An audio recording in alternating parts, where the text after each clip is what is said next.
तर बातमी पुण्यात नाही, पुणे जिल्हा परिषदेची आचारसंहिता लवकरच लागणार आहे। अजित पवार यांनी माहिती दिली आहे। पुणे पिंपरी चिंचवडमध्ये शिंदे शिवसेना आणि राष्ट्रवादी एकत्रित लढणार आहे, त्याबाबत उदय सामंत यांच्याशी ते चर्चाही करणार आहेत। आज मी अभिवादन करण्यासाठी या ठिकाणी आलो आहे। प्रशासनाने जोरदार तयारी केली आहे, थंडीही प्रचंड आहे असं यावेळेला अजित पवार यांनी म्हटले।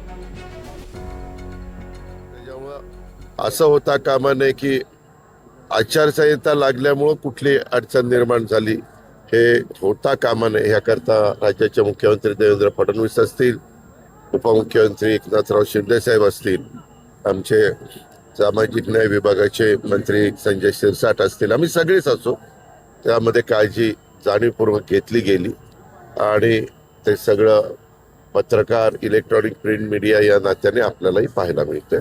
जिल्हा परिषदच्या आचारसंहिता कधीपर्यंत ते मला माहिती नाही, तो निवडणूक आयोगाचा पूर्णपणे अधिकार आहे।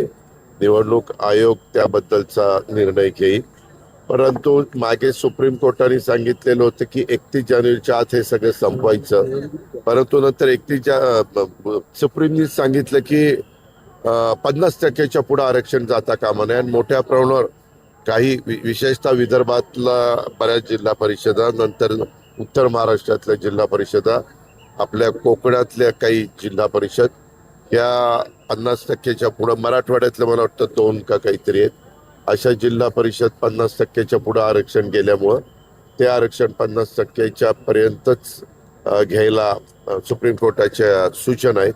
त्याच्यामुळं आता निवडणूक आयोग ज्या 50%च्या आत आहेत त्या माझा अंदाज आहे, मी काही हे म्हणजे ठामपणे सांगू शकत नाही, पण त्या आधी होतील आणि मग ते 50% आरक्षणच्या आत आल्यावर बाकीच्या होतील, असं 2 टप्प्यामध्ये।